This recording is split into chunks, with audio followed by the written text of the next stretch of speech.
selamat datang. Tentunya selamat datang kembali di podcast RRI Jambi, Inspirasi Indonesia. Nah, seneng banget nih kesempatan kali ini kita balik lagi nemenin kalian ya Sobat RRI. Tentunya dengan obrolan baru yang menarik banget pada hari ini untuk kita simak sama-sama. Karena hari ini tuh kita bakal ngebahas tentang keseruan panahan sebagai aktivitas rekreasi yang tentunya bisa diminati oleh semua usia. Jadi siapa aja boleh nih, mulai dari anak-anak sampai dengan orang dewasa. Dan untuk, kesempatan kali ini nih, kita udah kedatangan ada Kak Irdiansa selaku owner dan juga coach ya dari Sar Suwarna Bumi. Suparna Bumi Archery Club. Dan juga ada maaf ini manggilnya siapa ya? Ustadz Torik. Ustadz, Miftah Tutorik di mana sebagai bidang pembinaan prestasi panah Indonesia Jambi. Tapi sebelumnya kita pengen tahu nih, bisa nggak sih dijelaskan dulu nih sama Kakak dan juga Ustadz nih, apa sih perannya di dalam, panahan di dunia panahan di Jambi ini sendiri? Siapa duluan? Mungkin Unsum dulu ya? Kali siapa yang mau duluan nih? Silakan. Ustadz dong. Oke, bismillah. Kebetulan saya diamanahkan di bidang prestasi di Panah Indonesia, bagaimana para atlet ini bisa berkontribusi mengharumkan nama baik Jambi terkhususnya. Jadi seperti itu insya Allah. Dengan Dengan selalu silaturahmi, metodenya silaturahmi, kemudian kita membuat beberapa event sehingga anak-anak ini selain bisa berprestasi, dia juga bisa bergembira dalam suatu cabang olahraga sehingga mereka tidak jenuh. Jadi rekreasi lah, bahasa Sambil senang-senang gitu. sambil senang-senang gitu. Oke itu. Oh ya, betul. Jadi kalau saya kebetulan dipercaya di Panah Indonesia sebagai sekretaris di provinsi Panah Indonesia, pengurusan dari 2024. Jadi memang Panah Indonesia ini lebih mengutamakan pada olahraga yang menjadi hobi. Jadi panahan hobi ya, bukan berarti tidak ada prestasi. Buktinya Panah Indonesia tahun ini tadi di bulan Juli kan ada perhelatan besar di Indonesia, KORMI, Komite Olahraga Rekreasi, itu acaranya namanya Festival Olahraga Nasional. Itu setingkat PON, dilaksanakan kemarin di NTB, Lombok. Alhamdulillah Panah Indonesia Jambi meraih 5 medali. Itu berapa atlet yang ikut tuh, Kak? Cuma 8. Oh, cuma 8. Cuma 8 kami yang pergi, 8 orang itu sudah termasuk ofisial. Itu kami dapat 1 medali emas, 2 medali perak, 2 medali perunggu. Jadi walaupun hobi, kami tetap dapat prestasi. Nah itu Kategorinya apa aja tuh? Nah kategori yang kemarin kami dapat medali itu di kategori longbow. Ada longbow umum, ada longbow SMP, dan yang kita dapat satu lagi adalah shortbow atau horsebow SMA. Itu yang kita dapat medali kemarin. Nah, alhamdulillah apresiasi dari kawan-kawan pegiat ya, kalau kami di panahan tradisional nih namanya bukan atlet, Jadi apa namanya? namanya pegiat. Jadi orang hobi gitu. Nah, alhamdulillah disupport sama kawan-kawan semua dan kompak gitu, kompak. Jadi di Jambi ini kalau panah tradisional bukan cuman ada panah Indonesia, tapi ada yang lain-lain juga. Ada seperti ada Pespati, ada Pepatri. Nah, kalau di bawah KONI yang langsung mengarah pada prestasi itu namanya Perpani. Nah itu, jadi olahraga panahan yang ada di Panah Indonesia hari ini adalah memang mewadahi pegiat-pegiat yang hobi memanah. Yaitu mau dari kalangan umur tingkat pemula atau SD sampai tidak terbatas selagi mampu untuk menarik busur. Nah itulah panahan hari ini. Tentunya panah beneran, bukan bara asmara ya. Tapi kita mau tahu sih awalnya nih gimana Kakak dan juga Ustadz bisa berkecimpung di dunia panahan ini sendiri. Ya. Kalau saya sendiri, saya berkecimpung dengan panahan memang dari awalnya yang profesional dulu ya. Itu di tahun awal 90. Sudah Dari itu 90 awal usia berapa 90. sih, Kak? Usia berapa ya saya? Sekitar 12 seperti 14 tahun. Itu saya udah ikut panahan, tapi belum saya serius sih. Nah, dengan momentum Covid kemarin, ya kan, total semua aktivitasnya berhenti, termasuk pekerjaan pun banyak yang berhenti. Jadi saya memulai lagi, Panahan lagi panahan nih nih berarti. dari tahun 2020. Nah, di situlah saya dirikan klub Suwarna Bumi ini awal, sampai hari ini. Alhamdulillah, bahkan bukan cuma ikut kejuaraan, tapi kami udah mungkin puluhan kali membuat kejuaraan di Jambi khususnya. Wah, Untuk dalam rangka ya membina tadi, mengumpulkan dan bersilaturahmi dengan para pegiat tadi. Agar sama-sama kita majukan olahraga sunnah ini. Karena bonusnya saya bilang tadi, olahraga ini selain kita berolahraga, ya dapat bonus. dapat sunahnya. Bonusnya Nah, itu tadi, sunnah dan prestasi. Oke. Tapi kalau Ustadz sendiri kenapa nih awalnya minat ya sama karena panahan ini? karena kita ketertarikan di panahan, satu hobi, tapi diawali hobi itu ya ada gagasan dari Rasulullah SAW bahwasanya salah satu olahraga sunnah yang terbaik itu adalah panah, gitu. Nah, artinya dari situ kita mulai ikut. Kalau saya mulai tahun 2020 saya mulai ikut di beberapa klub dan beberapa pegiat, sehingga agak ketertarikan. Fokus saya di situ beberapa bulan, kemudian karena Covid juga masih terombang-ambing, agak vakum sebentar. Setelah setahun kemudian jalan lagi, karena ada beberapa eee, event yang harus kita jalankan sehingga mendatangkan prestasi, satunya untuk para pegiat tadi. Nah, jadi termotivasilah di situ selain sunnah, kemudian salah satunya hobi. Karena kalau kita menjalankan sunnah tadi ya tentunya mendapat pahala kan. Iya. Kemudian panah ini unik, Kenapa tuh? unik. Tadi disampaikan juga sudah, selain kita mendapatkan hobi tadi, olahraga tadi, kesehatan, sunnah tadi, kita mendapatkan banyak saudara. Bayangkan di beberapa daerah, kami kemarin ke NTB, Iya. mewakili Provinsi Jambi, itu kita mendapatkan saudara yang baru dari NTB, kemudian dari Jawa Barat, dari Banten, itu kumpul. 18 provinsi. 18 provinsi kumpul di satu provinsi, yaitu NTB kemarin.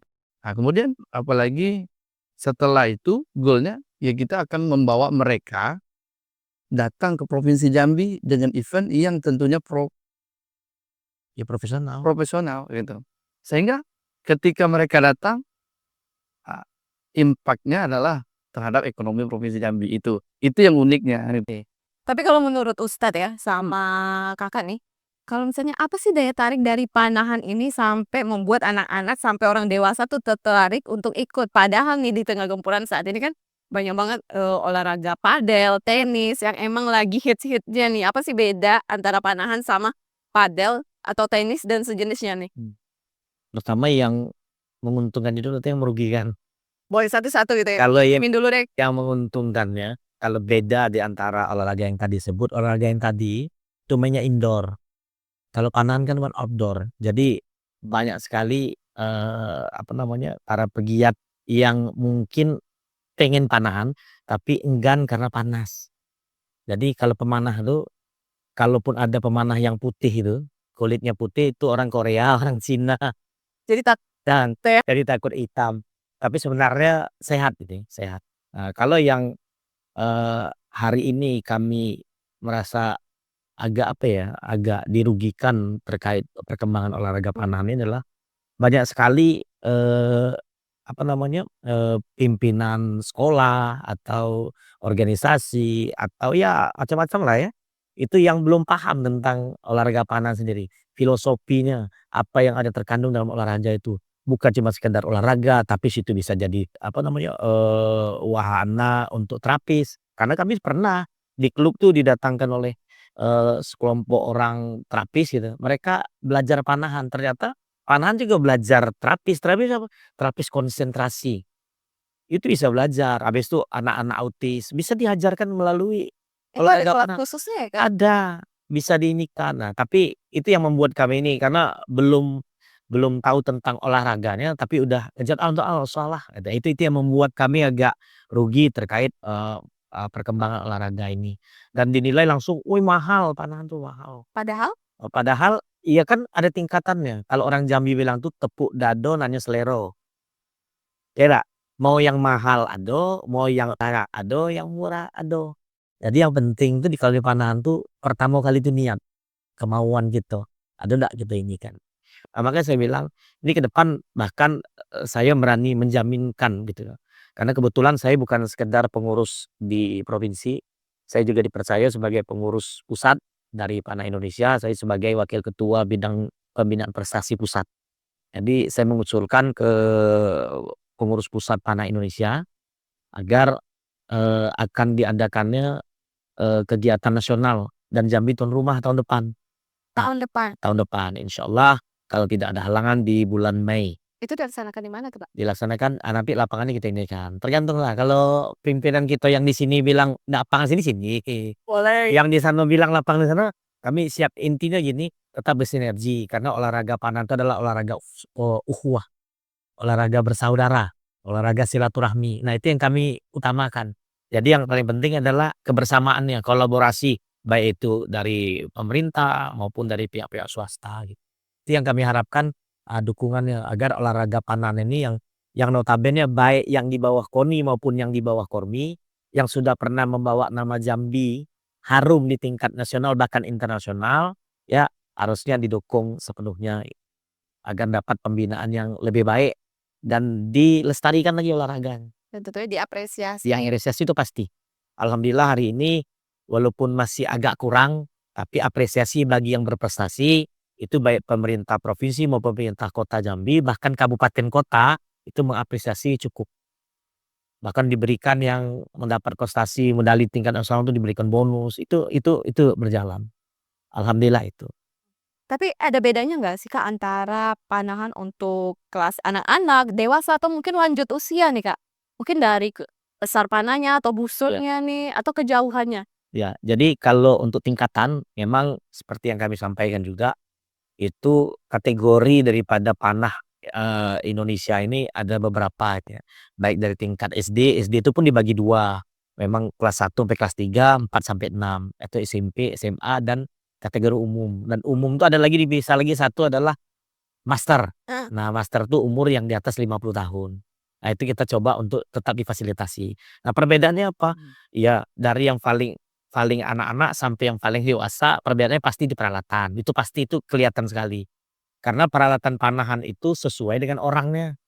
Jadi misalnya kayak, Kakak nih yang memanah, nggak mungkin sama dengan ustadz yang juga memanah, alat nggak mungkin sama, mungkin dari tarian. Tapi kalau bentuk mungkin sama, tapi dari, tarikan beda. Sampai dengan anak-anak SD Beda juga kan tuh. beda. Semakin, kuat, menarik panah, ya semakin besar LBS.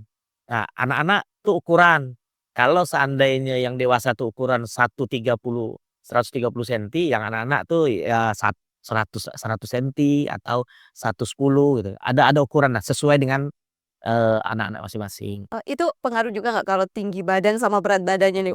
Pengaruh ya? Pengaruh. Pengaruh sekali. Jadi olahraga panahan nih, itu tadi, olahraga panah itu bukan tentang busur, tentang orangnya, tentang pemanahnya. Jadi pemanahnya mampunya di mana. Jadi kalau contoh kayak saya lah ya, saya kan coach ya, saya pelatih. Saya membentuk pemanahnya, saya tidak membentuk alatnya. Jadi kalau alat ya, Kakak yang pemula kami kasih alat yang mahal tuh, yang bisa ratusan juta harganya, kami kasih, Kakak tinggal tarik semuanya difasilitasi oleh peralatannya. Tapi yang saya bentuk di klub kami atau di Panah Indonesia juga, itu adalah pemanahnya. Jadi mau dipegang busurnya apapun, kalau pemanah udah jadi, ya aman. Mau panah murah, mau panah mahal, yang penting pemanahnya. Nah, yang Tapi seberapa aman sih olahraga panahan ini? Apalagi kan kalau misalnya diikuti anak-anak ya, Kak, ya. Nanti kan, panahan kan tajam ya. Untuk keselamatan ini Semuanya ada SOP kan. Iya. Satu ketika kita mau, membidik target, itu dilarang masukkan ero. Ero itu anak panah. Iya. Sebelum garis tembak. Sebelum di garis tembak dan dipastikan kiri dan kanan tidak ada orang. Itu saking safety-nya. Begitulah saya. Iya, betul. tapi ada baju khususnya juga? Enggak, kalau baju mah bebas. Nggak ada baju anti peluru, nggak ada. Aman-aman kan kami di Panah Indonesia ini, di Panah Indonesia justru malah menggalakkan kostum itu kalau bisa kostum tradisional. Jadi bebas. Nah, ini insyaallah rencananya, akhir Desember ini kami akan buat kejuaraan bertajuk Fun Archery. Rencana akan kami laksanakan di Taman Banjuran Budayo, ex Taman Remaja ya, di Kota Baru. Kami mau buat, nah itu seluruh peserta kami wajibkan untuk memakai baju bernuansa Melayu.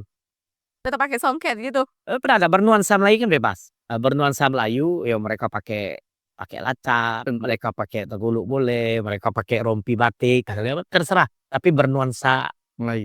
Melayu dalam rangka itu tadi, menyambut ulang tahun, provinsi di bulan Januari. Habis itu memang olahraga tradisional identitasnya itu adalah kedaerahan. Itu mau kami munculkan insyaallah. Tariknya gitu ya.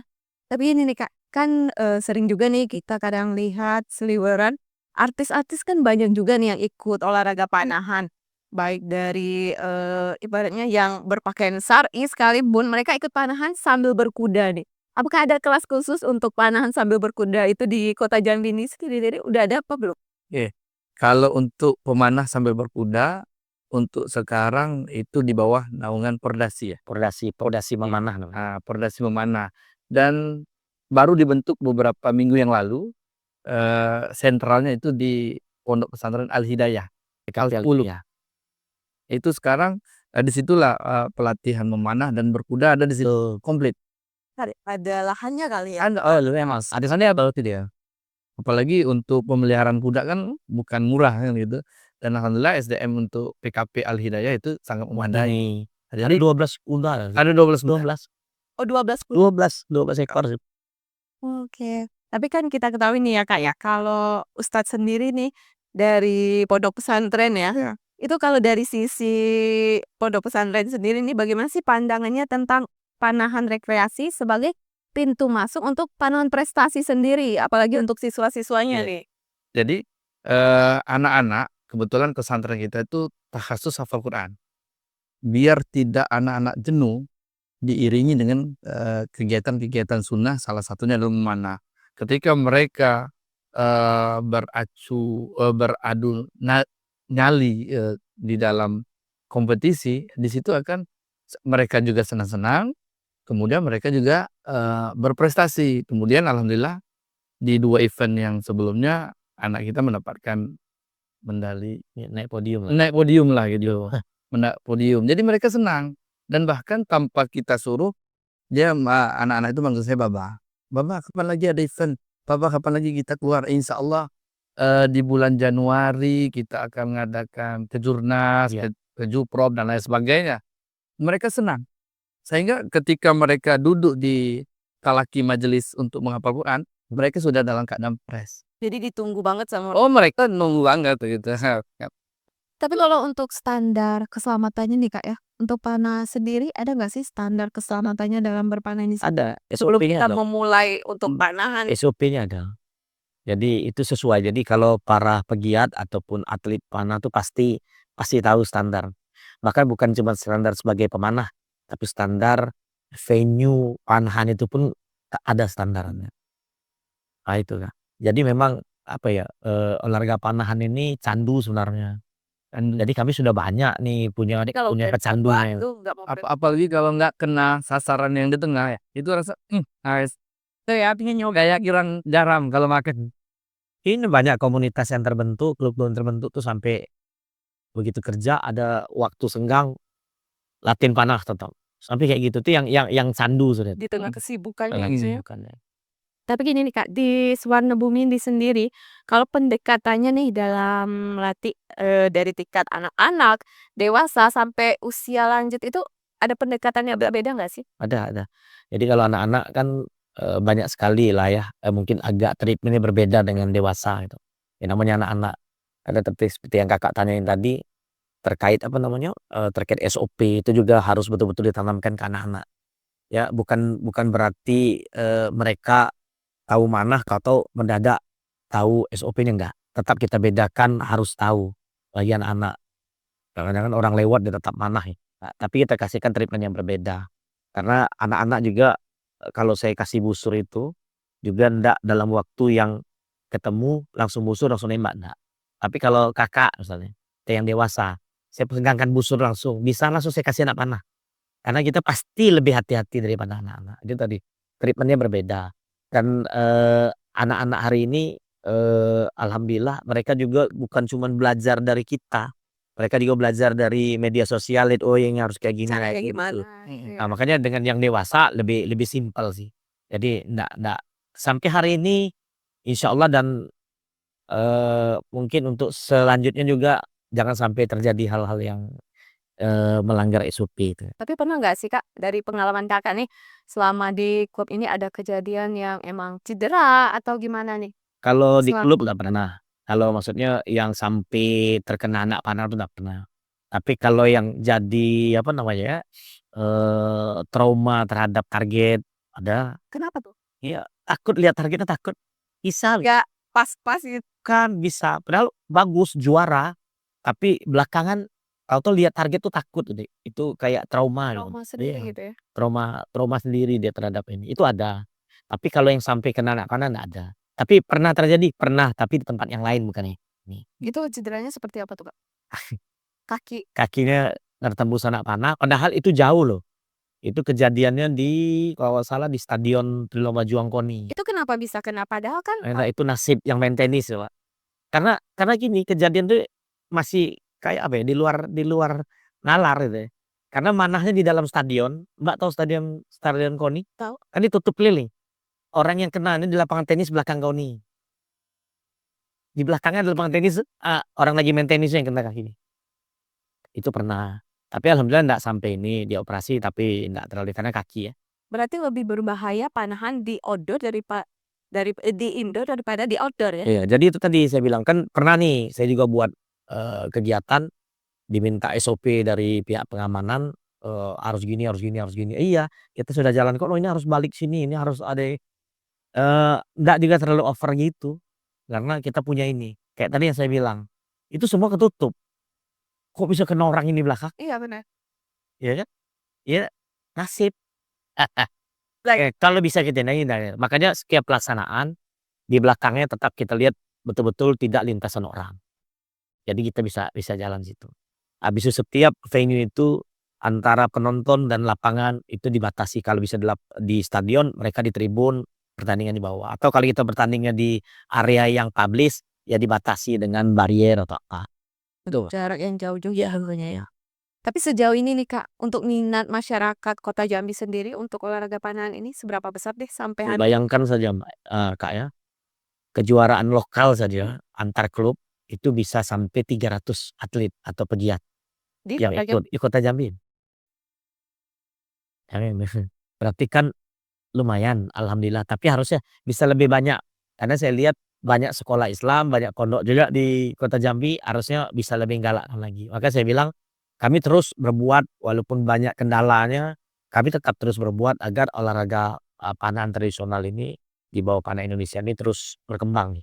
Makanya reward-nya selain prestasi tadi, saya tarik kegiatan nasional tuan rumah di sini agar jadi daya tarik untuk klub-klub lebih meningkatkan ini lagi dan banyak klub-klub baru lagi yang bermunculan.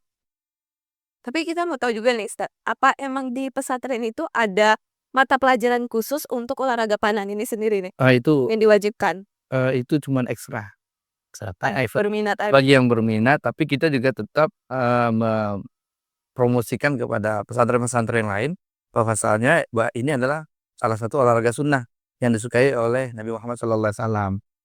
Biasanya terkenala dengan SDM pengajar. Ya, Karena kita juga posisi belum kuat, ketika kita sudah kuat insyaallah SDM yang kita punya kita bisa mentransfer ke pesantren-pesantren yang lain.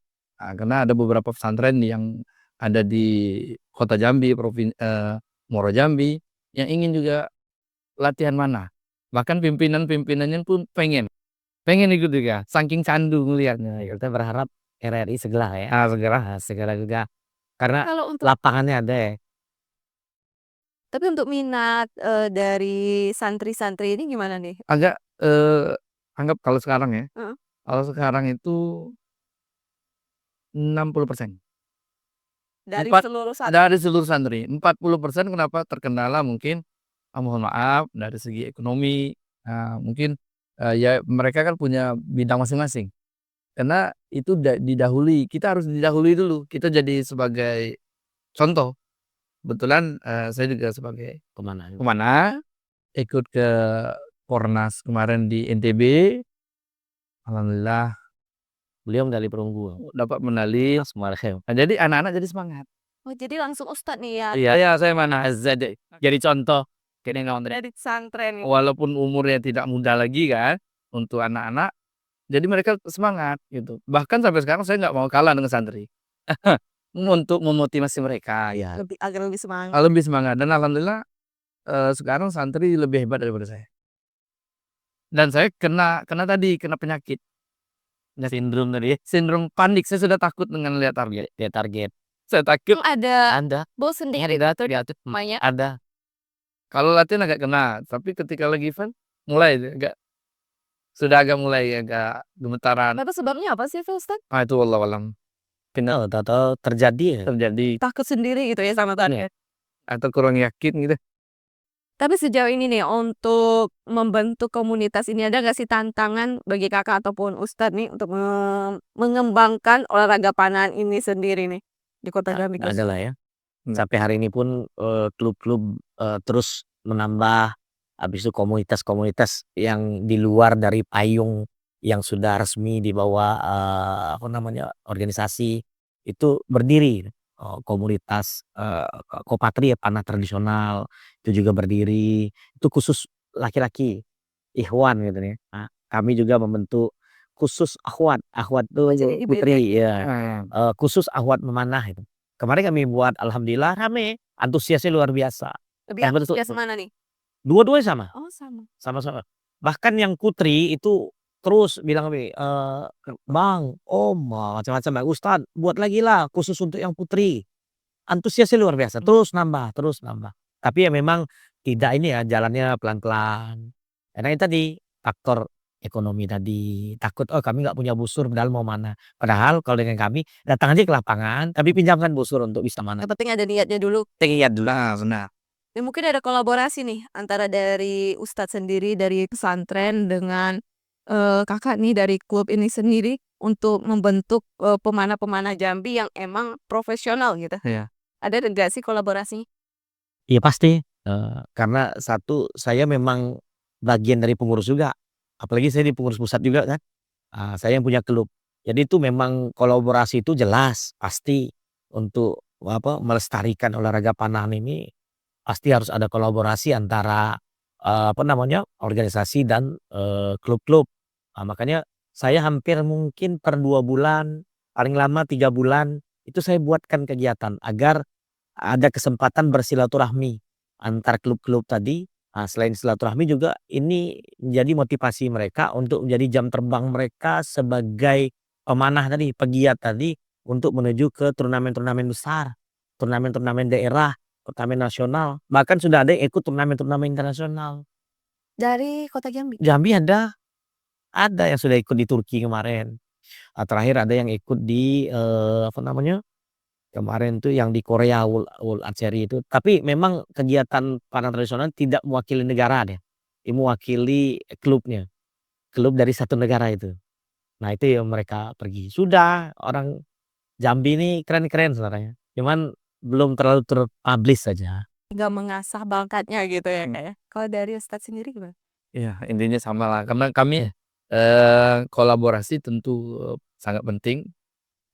Sehingga terbentuknya event itu dari salah satu, tidak hanya satu wadah. Iya. Kami tadi Panah Indonesia. Di situ ada juga Pepatri ya. Pepatri. Kemudian ada lagi Pespati. Itu sama-sama panahan tapi beda payung. Ya.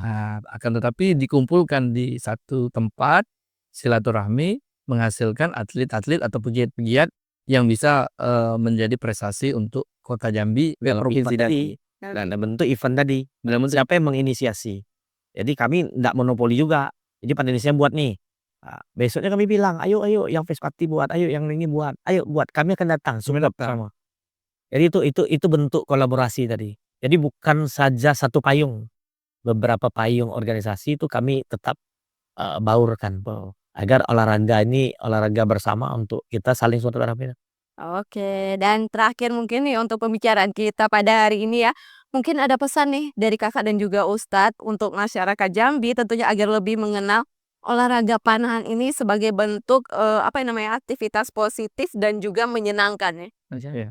Dulu tak kenalkan data saya ya, justru itu datang, ketika ada, ingin mengetahui tentang panahan, Mmm. kami di Panah Indonesia terbuka untuk memberikan informasi mengenai panah-panahan tersebut, sehingga panahan tersebut menjadi ya salah satu candu lah. Candu untuk melepaskan kesuntukan dunia, kehebohan hiruk pikuk dunia dengan memanah. Insyaallah kita memanah bersama-sama, insyaallah gitu. Tentunya dari rekreasi menjadi prestasi. Enggak, dari hobi jadi prestasi. Bahkan kami, kalau mau ngomong lagi itu, nanti malam-malam manah sambil bakar-bakar. Mau dibuat Gitu. jadi Rekreasinya jadi memang mau dibuat olahraga memanah ini sambil, barbekyuan sambil tendaan gitu. Tendaan ya, sisi keluarga. tunda-tunda memang ijiannya gitu. Jadi kalau kalau saya sih berharap, bagi seluruh masyarakat, Jambi, kalau mau memanah jangan disimpan niatnya, datang aja ke lapang Salurkan tanah. hobi. Iya, datang kita salurkan. Jadi jangan takut tidak punya alat, kami akan pinjamkan bagi yang betul-betul berniat ingin jadi seorang pemanah atau pegiat panah. Balik ke lapangan. Siap. Nah, terima kasih nih untuk waktu buat Kakak dan juga Ustadz yang memberikan edukasi kepada kita nih dan juga sobat RRI untuk, kegiatan olahraga panahan ini sendiri yang tadinya mungkin takut ya Iya. untuk memberikan izin kepada anak-anaknya, mungkin orang tua untuk panahan takut cedera atau sebagainya dan tentunya setelah mendengarkan ini semoga menjadi edukasi nih bahwa panahan itu nggak bahaya kok gitu ya. Iya. Terima kasih buat Jangan lupa, mumpung masih ingat RRI segera ya. Tapi siap ke sini itu. nih. Ya, sobat RRI, panahan bukan hanya tentang menembakkan panah ya, tetapi juga tentang fokus, kesabaran, dan juga menikmati proses belajarnya. Nah, teruslah menemukan keseruan dalam setiap aktivitas rekreasi yang kamu pilih. Dan ingat, setiap langkah kecil membawa perubahan besar. Terima kasih sudah mendengarkan kita pada hari ini. Sampai bertemu di podcast selanjutnya.